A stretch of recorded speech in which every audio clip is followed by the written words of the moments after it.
Namaku Suhartini, biasa dipanggil Tini. Usiaku 21 tahun. Aku bekerja sebagai pembantu rumah tangga. Statusku lajang. Awal kisah dimulai dari 1 tahun yang lalu. Aku lahir dari keluarga sederhana yang hidup secukupnya. Jono kekasihku ingin melamar dan menikahiku. Hal itu membuat senang sekaligus cemas. Aku senang akhirnya aku dapat calon suami yang baik. Cemas karena aku tahu, aku juga harus persiapan untuk itu. Meskipun aku di pihak wanita, tapi aku juga harus punya biaya untuk acara pernikahan. Sementara aku tak punya tabungan sama sekali. Aku akhirnya memutuskan untuk merantau ke ibu kota. Awalnya, keluargaku dan Mas Jono tak setuju, tapi apa boleh buat, cuma ini jalannya. Aku pun diajak temanku, namanya Surti. Akhirnya aku dan Surti berangkat bersama. Surti mengenalkan aku dengan ibu yayasan.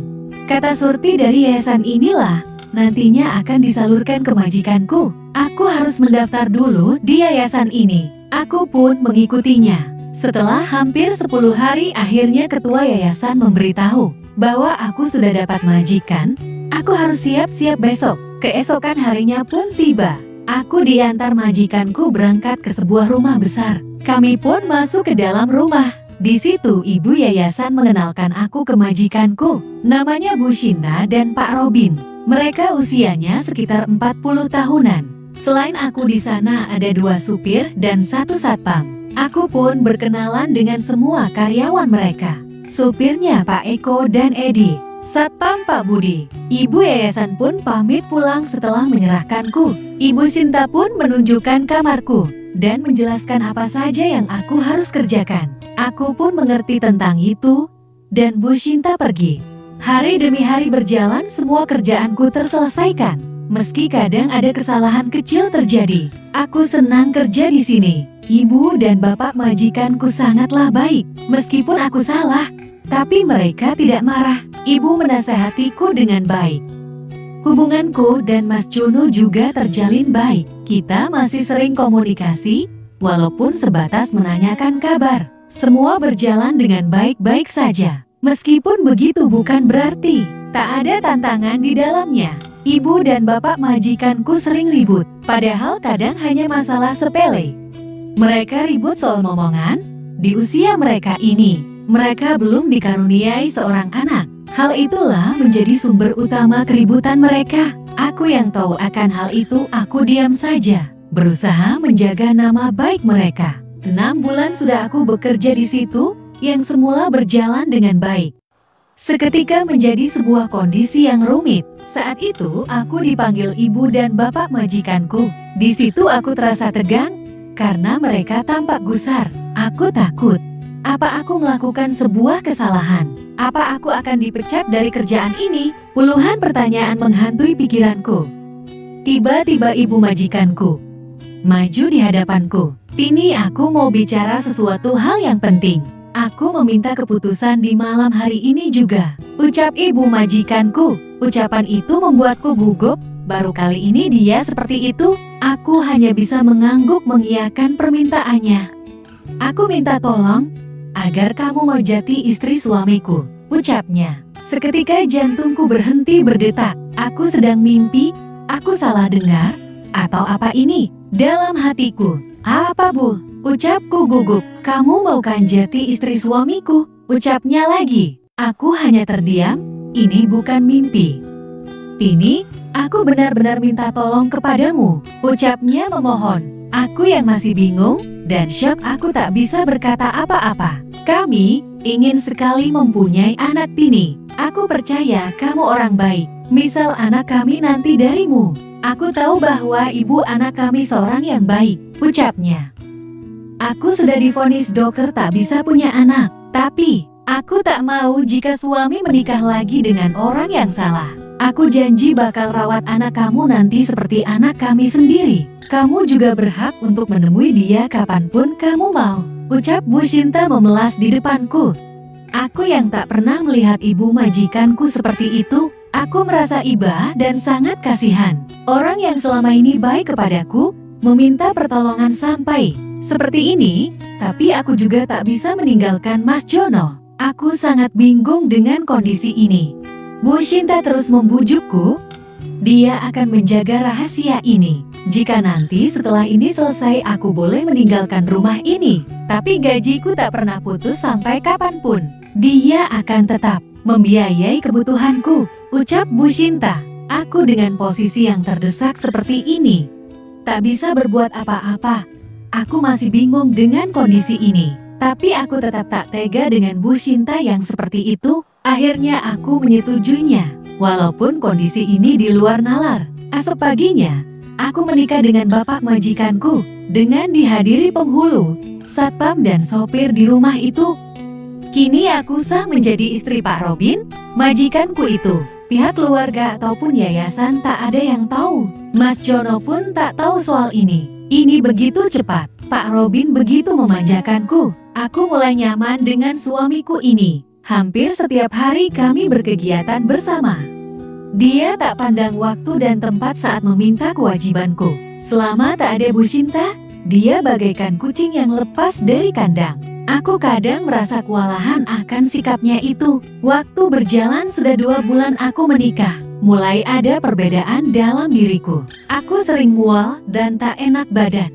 Bu Shinta segera mengajakku kontrol ke dokter. Ternyata benar aku sedang hamil. Bu Shinta nampak bahagia mengetahui ini. Dia benar-benar memperhatikanku lagi. Dia menyuruhku agar tak terlalu capek. Pak Robin setelah tahu kabar ini, dia begitu senang sekali. Dia makin perhatian juga. Walaupun kondisiku sudah seperti ini, aku terkadang masih komunikasi dengan Mas Jono. Tapi aku belum bisa jujur kepadanya. Aku kadang tak membalas chat darinya, karena aku berharap dia meninggalkanku. Dia orang baik, tak seharusnya dia bersamaku dengan kondisi seperti ini. Tapi dia tetap tak mau. Dia tetap perhatian kepadaku, menungguku pulang nanti. Usia kandunganku sudah mulai 4 bulan. Aku sudah 1 tahun di sini. Seharusnya aku pulang saat ini. Tapi dengan kondisi seperti ini rasanya tak mungkin. Aku menelpon orang tuaku dan Mas Jono bahwa aku tak bisa pulang. Aku memberikan alasan bahwasanya majikanku tak mengizinkan aku pulang dulu. Mereka belum dapat penggantiku. Mereka pun memaklumi itu. Aku pun tetap di rumah majikanku ini. Suamiku Pak Robi makin perhatian denganku, memberiku banyak hadiah. Dia juga makin rajin meminta kewajibanku sebagai istri.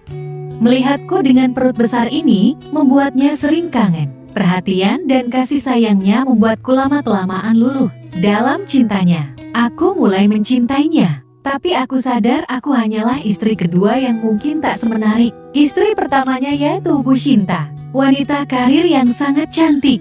9 bulan berlalu, aku waktunya persalinan. Bu Shinta dan Pak Robi menunggu persalinanku. Aku melahirkan seorang anak laki-laki. Mereka memberikan nama Raja. Anakku sangat tampan, seperti Pak Robi ayahnya.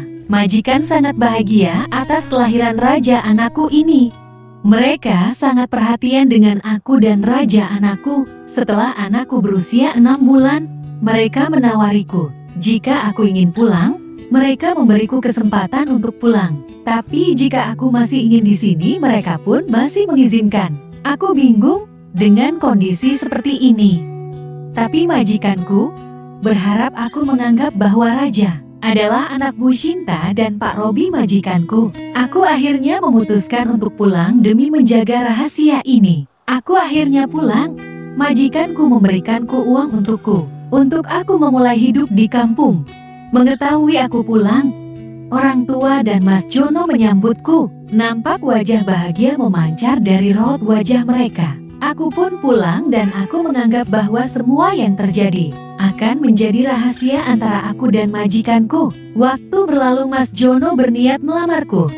Aku merasa bahagia, akhirnya aku nanti bisa bersanding dengan laki-laki pujaan hatiku. Tapi aku merasa hatiku ada yang mengganjal. Aku tak tega membohongi Mas Jono, orang sebaik itu. Akhirnya sebelum lamaran itu terjadi, aku menyuruh Mas Jono datang ke rumah dan menemui orang tuaku. Saat mereka kumpul, aku meminta maaf ke orang tuaku. Begitu juga Mas Jono. Aku mulai membuka rahasia itu. Secara detail aku membahas semuanya. Orang tuaku nampak syok, bapakku hanya tertunduk. Ibu menangis tanpa henti. Mas Jono pun sangat kaget mendengar ini, sampai dia tak bisa terucap apa-apa. Aku sangat bersalah kepada mereka. Aku pun ikut menangis menyadari kesalahanku. Aku menghampiri Mas Jono. Aku berucap kepadanya, "Aku sudah salah, Mas. Jika kamu membatalkan pertunangan ini, aku siap, Mas," ucapku sambil memelas. Mas Jono tak berucap sepatah kata pun. Dia berdiri dan pergi dari rumah. Aku bersimpuh di kaki ibu dan bapakku, meminta maaf. Meskipun aku sudah salah, mereka memaafkanku. Mereka memberikan maaf kepadaku. Mereka memelukku. Waktu berjalan, sudah 2 bulan aku di rumah. Mas Jono tak pernah datang lagi ke rumah. Dia juga tak pernah menghubungiku lagi. Aku merenung, memang ini salahku. Aku tak menyalahkan jika dia seperti itu. Tiba-tiba ada sebuah mobil mewah datang ke rumah. Sepertinya itu mobil Pak Robi majikanku. Aku tak langsung menghampirinya. Orang tuaku menemuinya. Ternyata benar itu Pak Robi majikanku. Bapak pun memanggilku. Aku pun keluar menemuinya. Pak Robi mengutarakan maksudnya. Dia meminta izin ke orang tuaku untuk membawaku kembali. Sebagai istrinya, bukan lagi pembantu di rumahnya. Pak Robi terlanjur mencintaiku. Aku mendengar itu aku kaget. Tak menyangka Pak Robi mempunyai rasa itu. Tapi aku menanyakan kepadanya, bagaimana dengan Bu Shinta? Pak Robi berujar bahwa Bu Shinta menyetujuinya. Tak hanya aku, Raja juga sering menangis, sepertinya kangen kepadamu. Imbuh Pak Robi. Orang tuaku mengizinkan itu. Tapi balik lagi keputusan ada di tanganku. Aku pun mengiyakannya. Aku juga berucap kepadanya bahwa aku mencintainya. Tapi memang aku takut mengutarakan karena aku hanya pembantu. Pak Robi pun hanya tersenyum.